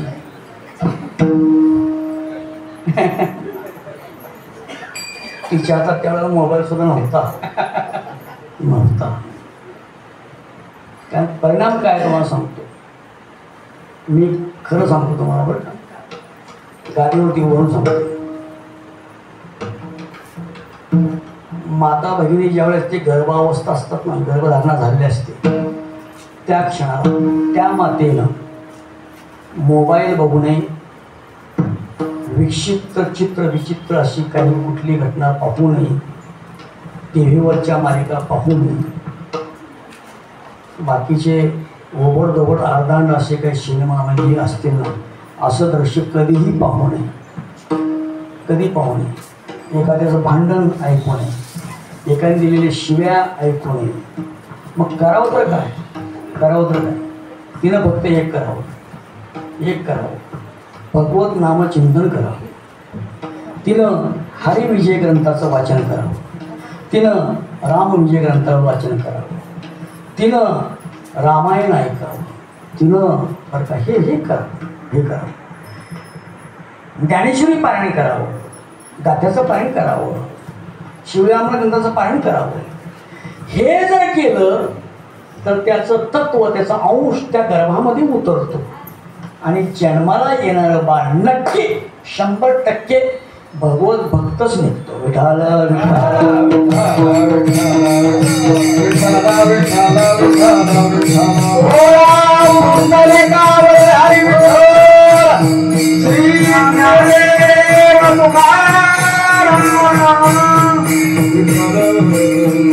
याच्याकरता ती कयादू राणी सतत राम नाम चिंतन करायची. आणि त्याच्यामुळं गर्भावरती फार मोठा कधी संस्कार झाला, परिणाम नाही, संस्कार झाला, संस्कार झाला. आणि 9 महिने 9 दिवसानंतर ती प्रसूत झाली. तिला अत्यंत सात्विक असा एक पुत्र प्राप्त झाला. त्या पुत्राचं 12व्या दिवशी नामकरण विधी केलं. त्याचं नाव त्यांनी प्रल्हाद असं ठेवलं. प्रल्हाद कोण आहे? प्रल्हाद कोण आहे? नीट ऐका, नीट ऐका. एका दैत्य कुळामध्ये त्यांचा जन्म झाला, दैत्याच्या कुळात. कोण आहे प्रल्हाद? तर प्रल्हाद म्हणजे जगद्गुरु श्री तुकोबरायांच्या अवतार काळातले ते वर्णन आहे. बरं, अगोदर सनकानंदन, सनत कुमार, सनकादिक हे संत महात्मे. त्यांच्यानंतर मग हे भक्त प्रल्हादाचा अवतार. बरं, त्या प्रल्हादाच्या नंतर की त्रेतायुगामध्ये अंगदाचा अवतार आहे, अंगदाचा अवतार आहे. त्या अवताराच्या नंतर द्वापार युगामध्ये उद्धवाचा अवतार आहे. द्वापार युगाच्या नंतर कलियुगामध्ये संत शिरोमणी नामदेवांचा अवतार आहे. आणि त्याच नामदेवाच्या नंतर जगदृषी तुकोबाराचा अवतार. याचा अर्थ काय, जर आपण जर पाठीमागे जर पाहत गेलो तर तुकोबारांचा म्हणजे भक्त प्रल्हादांचा जो अवतार आहे तो अवतार तुकोबारांचाच अवतार आहे. तुकोबारांचा अवतार प्रल्हादाच्या अगोदर सनक संकालिक, पुन्हा प्रल्हाद, पुन्हा अंगद, पुन्हा उद्धव आणि नंतर मग नामदेव महाराज. जगद्गुरु तुका अवतार नाम याचा आणि संप्रदाय सगळ्यांचा येतो असा अवतार कालीन तुकोबारांचा. याचा अर्थ भक्त प्रल्हाद सुद्धा ते तुकोबारांच्या अवतार काळात म्हणून साठी असं प्रल्हाद. ज्या गर्भावरती नामाचे संस्कार होते तो जन्माला आलो ते काय करेल, भगवत नामचिंतनच करणार. तो नामचिंतनच करू लागला. हिरण्यकशिपूनं काय होतं आणि बऱ्याच वेळा त्याला समजावून सांगितलं, बाळा आपल्या कुळामध्ये आपल्या वंशामध्ये असं कोणीही नव्हतं. आता सुद्धा म्हणते ती आमच्यात कोणी सुद्धा नव्हतं. आता ही उठतं की सारखं ती शिवाजी महाराजांनी सप्ता ठेवला तिकडेच पळते सगळ्या. आमच्यात पुढलं होतं घराण्यामध्ये असं जाते टाळ कुठते रातभर बसते पुन्हा येते घरला असं म्हणते ती. आमच्या कोणी नव्हती आईशी देखील ती झाली पिशे ते पिसं लागलं त्याला म्हणतात, वेळ लागला म्हणतात असं. तसा तो प्रल्हाद काय करू लागला काय नाही. प्रल्हादाला बऱ्याच वेळा सांगितलं पण प्रल्हादाने ऐकलंच नाही. शेवटी हिरण्यकशिपूनं त्याला योग्य संस्कार योग्य मार्ग दाखवण्यासाठी एका गुरुजीकडं एका आश्रमामध्ये गुरुजीकडं ते त्यांना ठेवलं आणि गुरुजीला सांगितलं की याला अजिबात भजन करू देऊ नका, नामचिंतन करू देऊ नका. आपण आदेश राज्यामध्ये काढलेला आहे, नाम घेऊन येती देवाचे. हे ब्रीद हिरण्यकशिपूचे. हिरण्यकशिपूचं ब्रीद होतं, देवाचं नावच घ्यायचं नाही हे ब्रीद आहे. आणि तो आदेश सगळ्याला लागू, नेम सगळ्याला लागू. माझा मुलगा जरी असला तरी लागू, त्याने घ्यायचं नाही. गुरुजींनी बऱ्याच वेळा ताकीद दिली पण प्रल्हाद का ऐकत नव्हते. प्रल्हाद ऐकत नव्हतं. मग प्रल्हाद काय करायचे, नाम प्रल्हाद उच्चारे नाम प्रल्हाद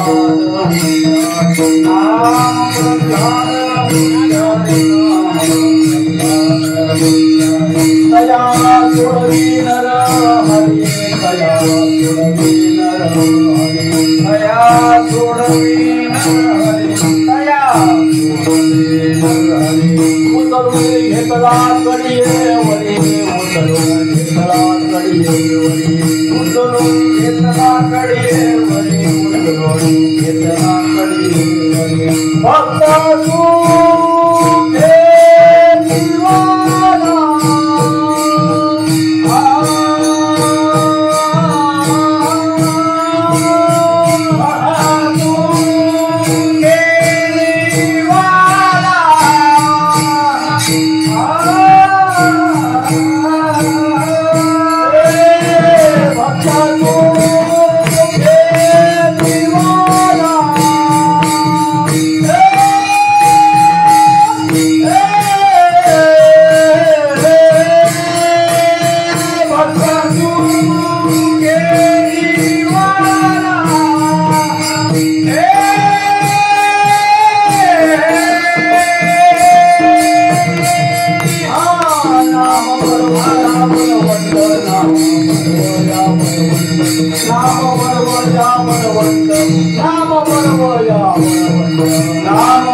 भगवंताला फार मोठा आनंद वाटायचा. त्यांनी काय केलं नंतर सांगतो तुम्हाला. पण नाम उच्चारण करत असताना गुरुजी जवळ जायचे, त्याला हाताला धरायचे, त्याला गप्पच म्हणायचे. गप्पच म्हणून हाताला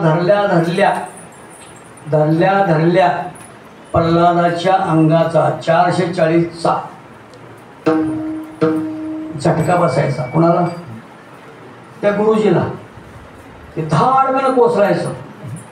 असं 3 वेळा घडलं. आणि ही बातमी राजाच्या कानावरती गेली. हिरण्यकशिपूला. हिरण्यकशिपू धावत आला. कसं काय, कसं शक्य आहे. तुम्ही बघा, तुम्ही हाताला स्पर्श करून बघा. प्रल्हाद नामचिंतन करत असताना तुम्ही त्याचा हात धरा, काय होते बघा. तसंच घडलं. त्या क्षणाला हिरण्यकशिपू म्हणतात, अरे बाप, काहीतरी जबरदस्त पॉवर याच्यामध्ये आहे, नामामध्ये पॉवरच तशी आहे. मग त्याची शाळा बंद तुझी शाळा. आणि आपल्या महाराज बोलवलं. त्याने विचार केला, रात्रभर हिरण्यकशिपू झोपलं नाही. ते म्हणले, माझ्या वैऱ्याचं नाव घेतोय, माझ्या वैऱ्याचं भजन करतोय. जरी आपला जरी पोटचा गोळा असला तरी त्याला माफ नाही करायचं, त्याला क्षमा नाही करायची, त्याला शासन करायचं. शासन करायला ठरवलं. सकाळी सभा बोलवली. सभेमध्ये प्रल्हादाला हजर केलं आणि सभेमध्ये जे काय त्याची प्रधानमंत्री सगळे होते त्यांना बोलवलं, सेवकाला बोलवलं आणि सगळ्यांना सांगितलं. हिरण्यकशिपूने सांगितलं, हे पहा, आपल्या राज्यामध्ये भगवंताची पूजा, देवपूजा, नामचिंतन सगळं बंद आहे, भजन वगैरे कीर्तन सगळं बंद आहे. हो बरोबर आहे, पण माझाच मुलगा या नियमाचं उल्लंघन करतोय म्हणून त्याला मी शासन करणार आहे. सगळ्यांनी माना खाली घातली.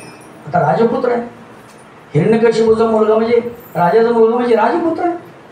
पण राजपुत्राला राजाने शासन करावं हे कितपत योग्य आहे? सगळ्यांनी माना खाली घातली. हिरण्यकशिपू म्हणतो, ऐकून नका घेऊ, करायचं, मी सांगतो ते करायचं. मग त्यांनी जे सांगितलं, याला घेऊन जावा, याला उंच कड्यावर, डोंगराच्या कड्यावरून हातपाय बांधून फेकून द्या. तसं केलं. तो पुन्हा प्रल्हाद घरी आले. ह्याचे हातपाय बांधा, समुद्रामध्ये टाकून द्या. तसं केलं. तो पुन्हा पोहत घरी आला. याचा असं करा की एखाद्या पिसाळलेल्या हत्तीच्या पायाखाली चिंगरून टाका. तसं केलं. तरीसुद्धा प्रल्हाद घरी जिवंत आला. ते पुन्हा सांगितलं, ह्याचे हातपाय तोडा. तसं केलं. तरीसुद्धा नवीन हातपाय घेऊन प्रल्हाद घरी आला. पुन्हा असं केलं, ह्याला एखादी कलई मोठीच्या मुखी ठेवा, त्याला अग्नीखाली पेटवा, वर्ण कलई भरून गोड तेल होता. ते तेलाला खळखळ उकळी आली की त्याच्यामध्ये प्रल्हादाला टाकून द्या. हां, तसं केलं. तरीसुद्धा तो परत आला. इतके प्रकार मांडण्याचे केले, 108 प्रकार केले, 108 प्रकार. पण 108 प्रकारांनी सुद्धा तर प्रल्हादाचा मृत्यू झालाच नाही. का झालं नाही? काय कारण सांगा बरं, काय कारण आहे? हां, एका नामचिंतनामुळे. म्हणून तुम्हाला आम्हाला नाम हे प्राधान्य आहे. हां, नाम. मग पाठीराखा काय कमी होता का? असा पाठीराखा तिने चाललं त्याला. मग शेवटचा प्रकार, शेवटचा प्रयत्न काय केलं? हां, हे भलं मोठं मैदान भरून गच्च, असली मोठी लाकडं गच्च भरलं सर. हां, सरपणाचा ढीग उंचच्या उंच लागला. त्या ढिगाच्या मध्यभागी पोलादी खांब रोवला आणि त्या पोलादी खांबाला काय केलं? हिरण्यकशिपूनं की त्याची बहीण होती, तिचं नाव होलिका. त्या होलिकेला पाचारण केलं. का केलं? तर होलिकेला सूर्यनारायणांचा वर होता. कोणता वर होता? की सूर्यनारायणाने वर दिलता, हे होलिके, तुला माझी उष्णता काहीच करू शकणार नाही, हा वर दिलता. मग त्या होलिकेला आणलं. त्या सरपणाच्या मध्यभागी जो पोलादी खांब होता त्या खांबाला चिटकून होलिकेला बसवलं. तिच्या मांडीवरती प्रल्हादाला बसवलं आणि प्रल्हादाला आणि त्या होलिकेला त्या पोलादी खांबाला साखळ दंडानं बांधला. साखळ दंडानं बांधलं आणि तुम्हाला सांगतो, तो अग्नी पेटवून दिला. अग्नी पेटवला. जो पेटला, इतका पेटला 21 दिवस चालू. 21 दिवस तो अग्नी चालू होता. अग्नीच्या ज्वाळा आकाशाला भिडत होत्या. शेवटी त्या पोलादी खांबाचं पाणी झालं. पोलादी खांब वितळून गेला. होलिका जागच्या जागी जळून खाक झाली. पण प्रल्हाद मात्र नारायण करत बाहेर आला. कुणाची कृपा आहे? भगवंताची कृपा आहे. हां, याच म्हणतात, नाम प्रल्हाद उच्चारे तया सोडवी नरहारी. उचलून घेतला कडियेवरी भक्त सुखे निवाला. हां, प्रल्हादाला ते भगवंताने तारलं. मग शेवटी कंटाळला हिरण्यकशिपू आणि त्यांनी सभा बोलवली. सभेमध्ये त्या प्रल्हादाला समोर उभं केलं. उभं करून त्या हिरण्यकशिपून आपल्या सिंहासनावरती बसून साखर दंडानं जोखडलेल्या त्या प्रल्हादाला विचारलं म्हणे, अरे अरे ते म्हणतात की तू ज्याचं नाव घेतो, ज्याचं भजन करतो, ज्याचं कीर्तन करतो, तो कुठं आहे सांग. हा क्रोधयुक्त पिता पुषे प्रल्हादाशी सांग ऋषिकेशी होते आहे. येरो म्हणे काष्टी पाशाणी सकल आहे सकल आणि आहे वनमाळी जेथे तेथे सगळीकडे आहे. विठ्ठल विस्तारिला सप्तही पाताळे भरोने विठ्ठल व्यापक त्रिभुवने विठ्ठल मोने मानसे विठ्ठल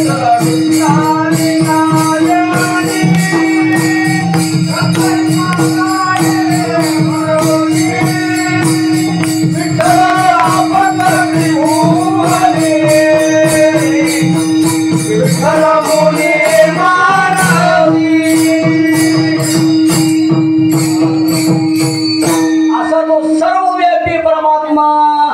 प्रल्हाद म्हणतो, बाबा कुठं नाही ते सांगा. एका शाळेतला घालेला प्रकार आहे. गुरुजींनी बंड्याला म्हणलं, बंड्या उठ. इथं कोण नाही ना बंड्या. बंड्या उठला. ते मला काय गुरुजी. गुरुजीने विचारलं, बंड्या देव कुठं आहे सांग. जर उत्तर बरोबर दिला तर तुला मी एक सफरचंद देतो. बंड्या मला गुरुजी देव कुठं नाही सांगा, मी तुम्हाला 2 सफरचंद देतो. विठ्ठल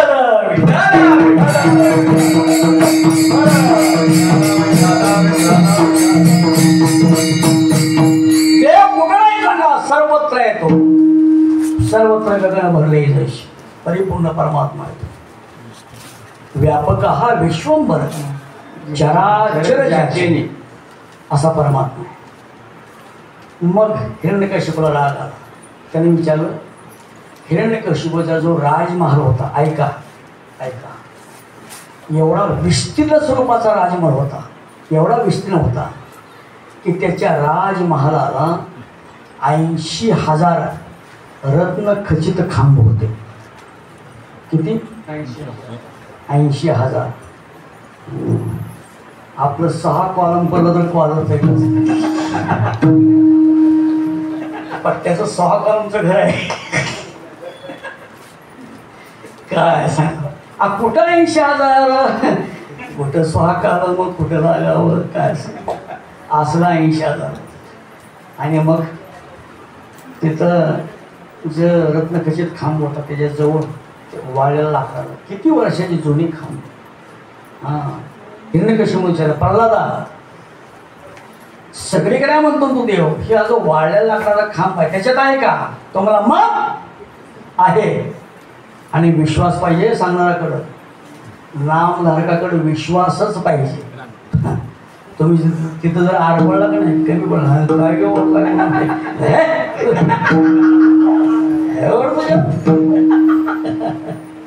असं आहे. मग प्रल्हाद म्हणला, हा बाबा त्याच्यात सुद्धा माझा परमात्मा भरलेला. मग काय केलं? दुर्जने लात मारली खांबावरी, स्तंभी नरहरी प्रगटले.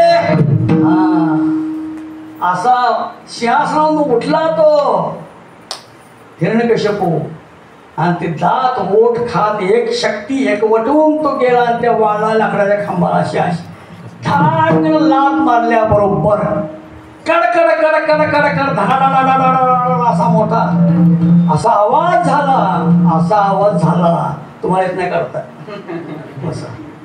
असा आवाज झाला.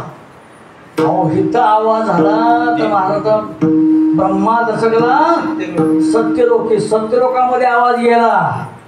हा एवढा मोठा आवाज झाला. सगळ्या देवदेवता कान टाकून उभारले, म्हणजे पृथ्वी कडकडून गेली, सगळे घाबरून गेले. काय झालं कोणाष्ट, काय झालं कोणाष्ट, भूकंप झाला का काय झालं का कुठं काय झालं कोणाष्ट, घाबरले सगळे. आणि मग त्याच्यातून परमात्मा प्रकट झाले. मानव शरीर सिंह रूप हरी, मानव शरीर सिंह रूप हरी, मानव शरीर सिंह रूप हरी, गुरु करे देव राम, गुरु तो करे देव राम, गुरु करे देव राम.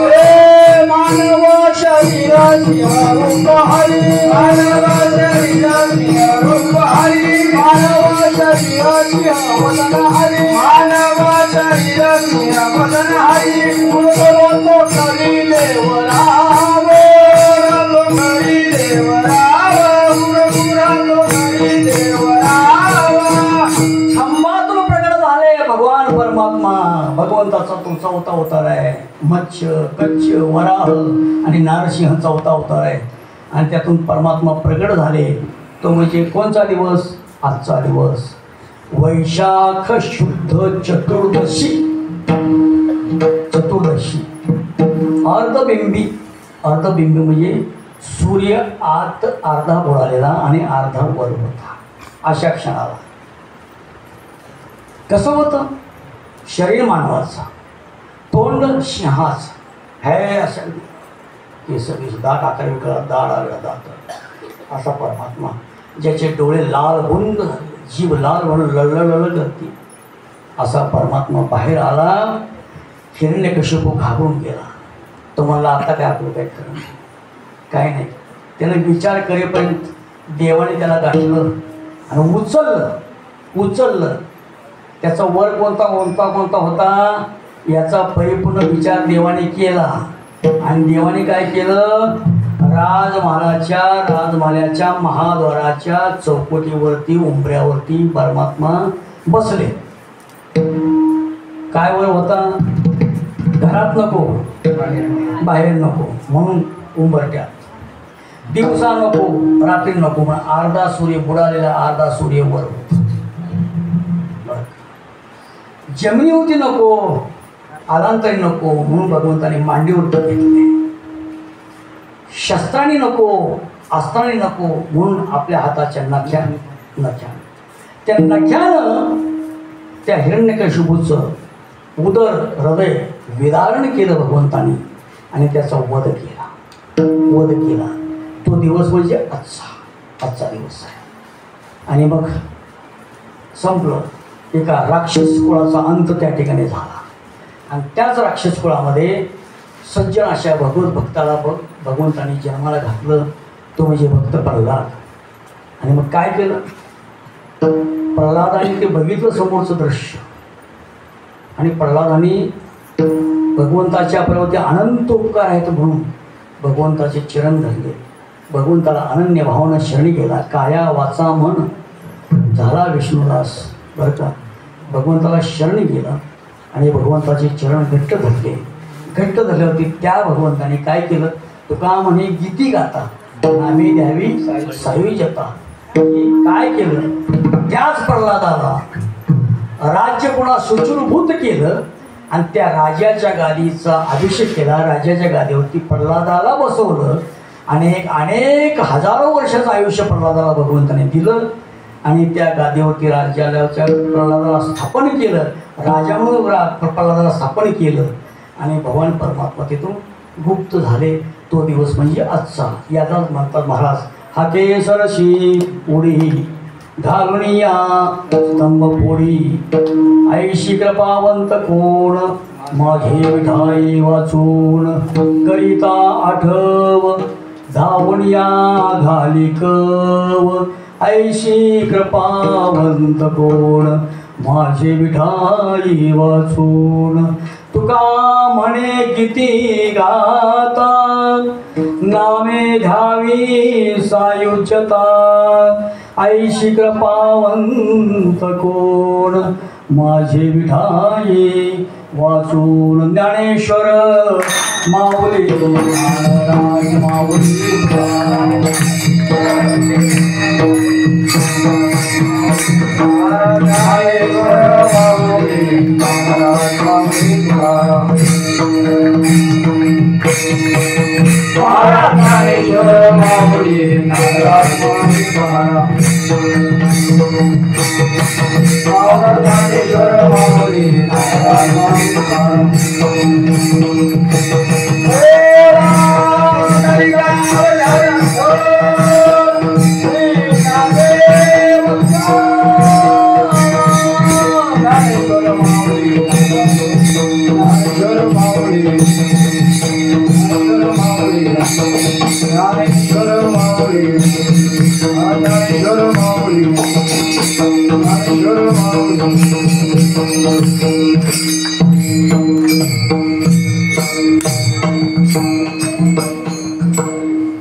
आमच्या गाणी हरिभक्तीपर्यंत शिवाजी महाराज पोतात तुमच्या अगदी भजनी मंडळी आहे मनीष नगर शिलेची विठ्ठल मंदिराची भजनी मंडळ आदरणीय हरिभक्तीपर्यंत अविनाश महाराज शिवले आहेत आणि सोलापुरातील आदरणीय हरिभक्तीपर्यंत वैकुंठवासी तोडीबाबांचे नातू शाधिकारी कीर्तन शिक्षक आहेत त्याचबरोबर करमाने शिक्षक असलेले आमचे हरिभक्तीपर्यंत देवणपल्ली सर शिक्षक आहेत ते प्राथमिक शाळेला ते कीर्तन करतात सेवा करतात मंडळाची वारी तुम्ही सगळी भजनी मंडळी या ठिकाणी उपस्थित आहात तुमच्या उपस्थितीमध्ये सेवा करण्याच्या योगाला झालेली सेवा भगवतचरणी समर्पित करतो आणि या सेवेला या ठिकाणी प्रणाम देतो तुकाराम तुकाराम तुकाराम तुकाराम तुकाराम तुकाराम तुकाराम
गाता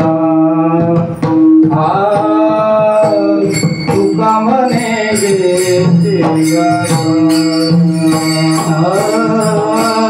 तुका म्हणे गे गाता तुका म्हणे गे गाता तुका म्हणे गे गाता तुका म्हणे गे तुका म्हणे गे गाता तुका म्हणे गे नामे द्यावी सायुज्यता नामे द्यावी सायुज्यता सायुज्यता ऐशी कृपावंत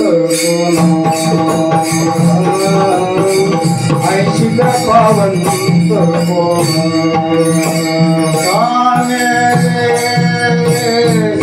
सायुज्यता सायुज्यता सायुज्यता ऐशी कृपावंत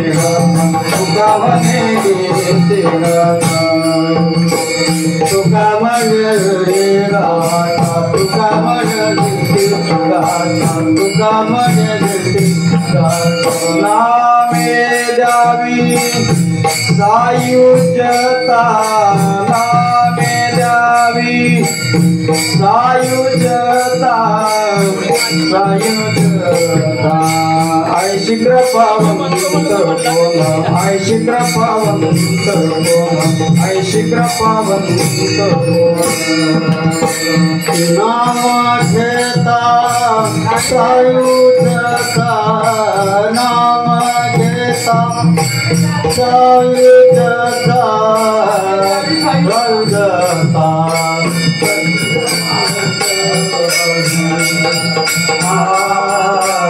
ऐशी कृपावंत बोला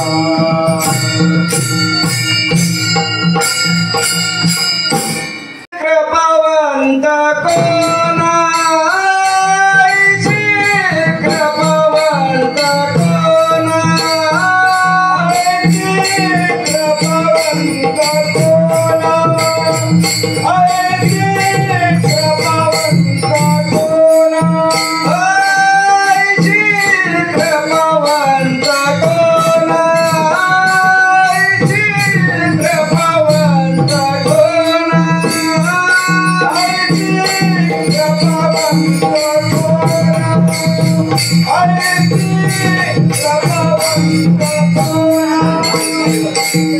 साधे मिठाई वाचुना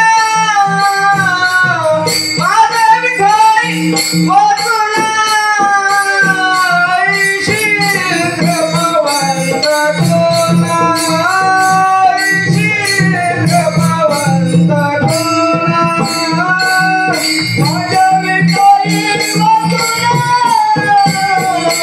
साधे मिठाई वाचुना साधे मिठाई वाचुना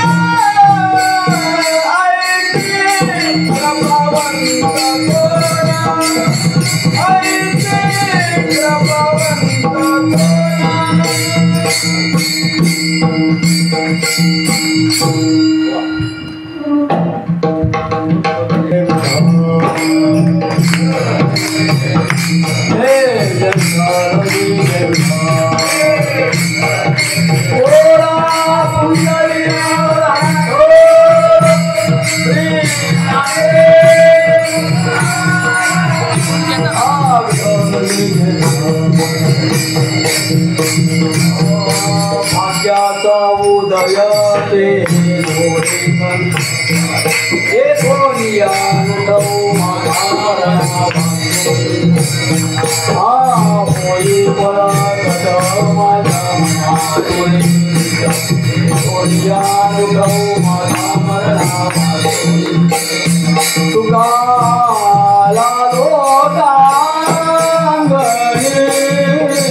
भक्ती भाग्या झाली भक्ती भाग्या झाले भक्ती भाग्या झाले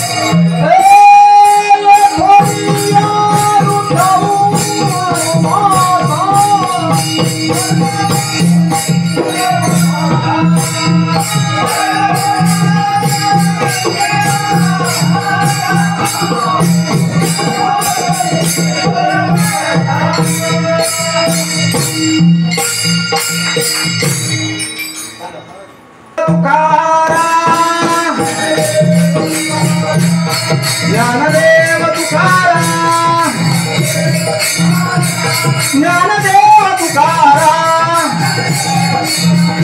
ज्ञानदेव तुकाराम तुकाराम तुकाराम तुकाराम तुकाराम तुकाराम तुकाराम कुंडलिकावर ध्यारे विठ्ठल श्री ज्ञानदेव तुकाराम पंढरीनाथ भगवान माऊली ज्ञानेश्वर महाराज म्हणजे गोपाळ सर्वांनी प्रसाद